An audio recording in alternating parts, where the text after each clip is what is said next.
작지만 안정적으로 수익을 낼 수 있는 주식시장의 그 대안처, 공모주가 그 중에 하나죠. 공모주 투자만 또 유독 하시는 분들도 계시는데 이쪽은 여전히 시장 분위기 좋습니다. 한 주 동안의 공모주 시장 어땠는지 그리고 추석 연휴 이후까지 내다보면서 이 공모주 시장 정리해 보겠습니다. 오늘 토마토 투자클럽 최택규 전문가 모셨습니다. 안녕하세요. 네, 반갑습니다. 네, 오늘도 마침 또 신규 상장주가 있고 또 뜨거운 관심을 모으고 있어가지고 이 시간 어떤 얘기를 해주실지 기대가 되는데요. 먼저 일정부터 좀 정리를 해보겠습니다. 상장주가 있습니다.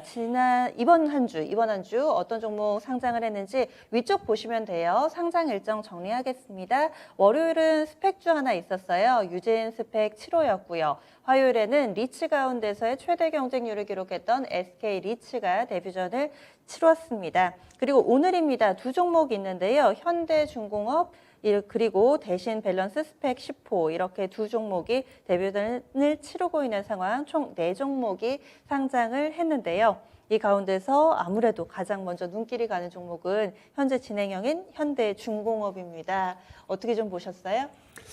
네, 일단 장 시작할 때 많은 분들이 겁먹고 많이 매도했을 것 같아요.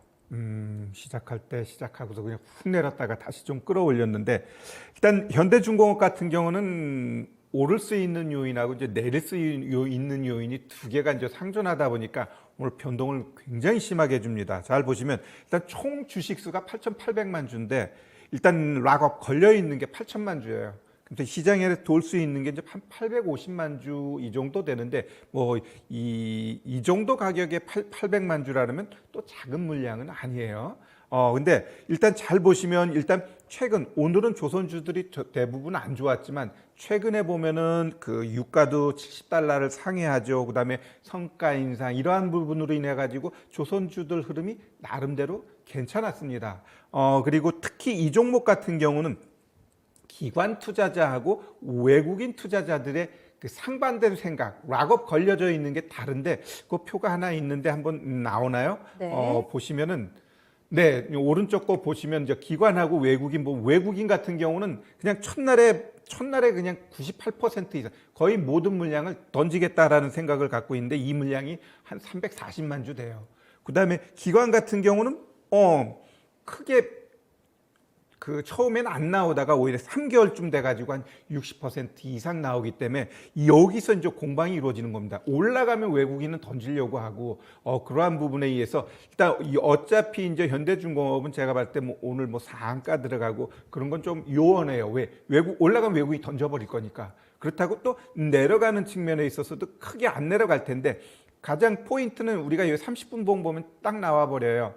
일단 오늘 시가 그러니까 11만 1,000원입니다. 그러면 이제는 흔들었다가 올라갔기 때문에 이제 그 시가를 우리가 이제 익절가 잡고 대응하시면 돼요. 이 가격 깨게 되면은 차익하고 조금 흐름 본 다음에 대응해도 늦지 않을 것 같습니다. 네, 그러면은 지금 좀 전에 표가 나갔는데 그 부분 다시금 좀 체크를 해드리면은 국내 기관 같은 경우는 3개월 이후에 팔겠다, 6개월 이후에 팔겠다, 대체로는 이런 의지를 나타낸 의무 보유 확약이 있었습니다. 그런데 해외 쪽을 좀 보시면은요, 미확약이라고 98.8%로 나오죠. 그러니까 이 의무 보유 확약을 거의 걸지를 않았다라고 보시면 됩니다. 이런 일이 자주 있지는 않죠. 보통 받을 땐 어느 정도는 일정 부분의 비중은 좀 락업이 걸리는데 좀 그렇죠. 이례적이죠. 이 외국인 같은 경우 진짜 이례적입니다. 보통은 1개월 아니면 네. 3개월 이때 뭐 10 내지 30%는 끌고 가는데 그쵸. 이때 이 현대중공업 같은 경우는 어찌 보면은 기관이 이렇게 걸어놨으니까 본인들 입장에서는 현 시점에서 그냥 빨리 정리하고 어차피 현대중공업 이러한 종목은 단기가 아닌 중장기 측면에 있어서 흐름을 봐야 되니까 좀 나중에 보겠다라는 게 외국인들의 생각인 것 같습니다. 네. 오늘 창구도 보니까 장 초반에 시작하면서 맥쿼리에서 한 35만 주 정도 내놓고 그 이후에 추가 물량 별로 안 나오더라고요. 지금까지도 사실 락업 걱정을 하셨을 텐데 현재 그럼 수급 상황으로는 크게 우려하지 않아도 된다? 뭐 이렇게 봐도 될까요?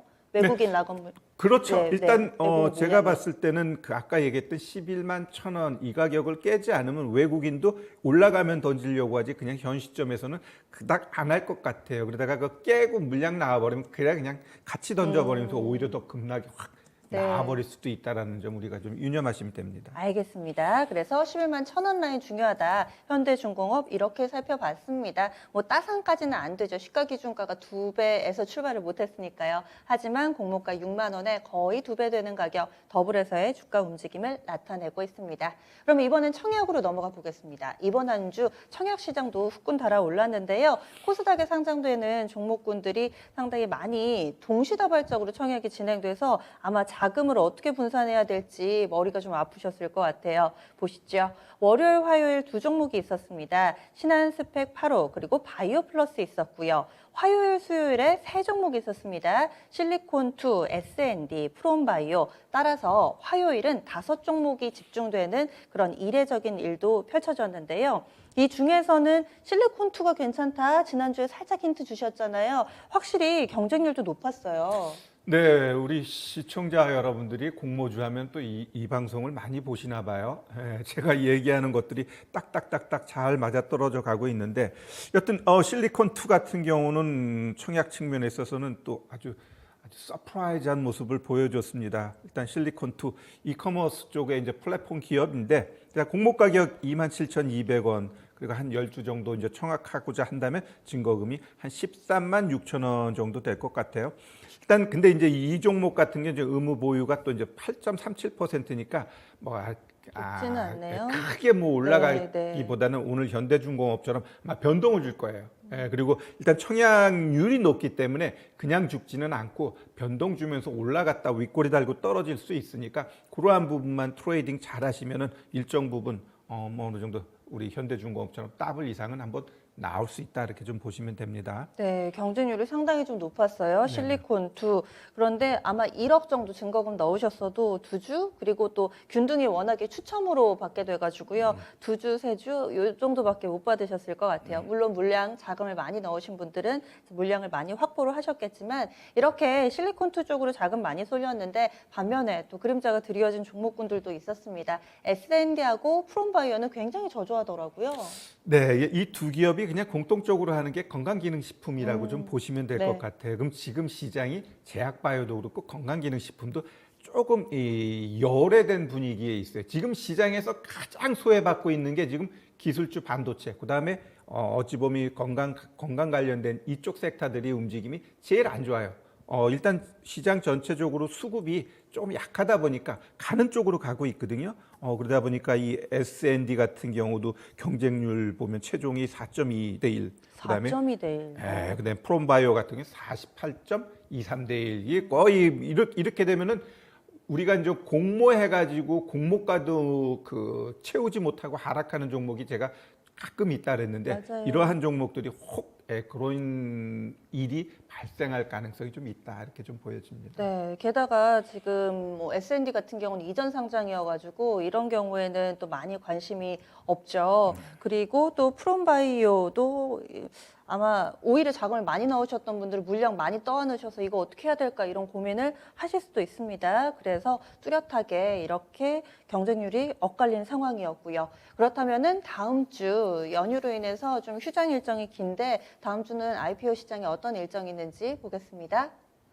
아무래도 이 거래일밖에 없기 때문에 상장은 없고요. 청약이 한 종목 있는데 이마저도 스펙주입니다. 다음 한 주는 그럼 쉬어가야 될까요?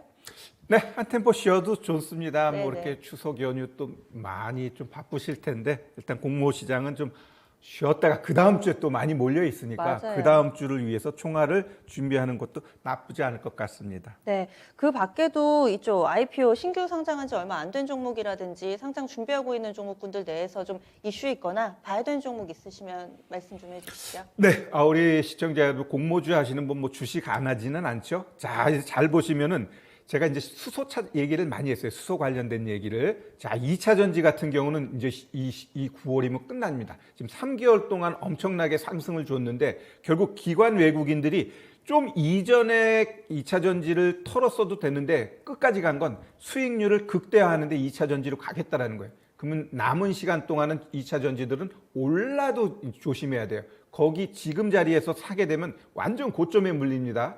얘네들이 지금 지나치게 밸류가 높아가고 있어요. LG화학, 삼성 SDI, SK이노베이션 보세요. 걔네들은 줄줄줄인데 이쪽 뭐 LNF부터 이쪽 종목들이 굉장히 같다라는 건 오버슈팅이에요. 왜 했을까? 수익률 극대, 3분기 마감이잖아요, 9월은. 그래서 그러한 측면에 있어서 수익 극대화 차원에서 끌어올린 거니까 10월 달 되면 수급이 확 바뀌게 돼 있어요. 2차 전지 저리 가고 오히려 수소, 풍력, 오히려 반도체 쪽 한번 봐야 되는데, 자, 일진 하이솔루스 우리 상장했으니까 이 종목 어떻게 우리가 대응해야 될지 한번 차트 한번 보면서 설명드릴게요.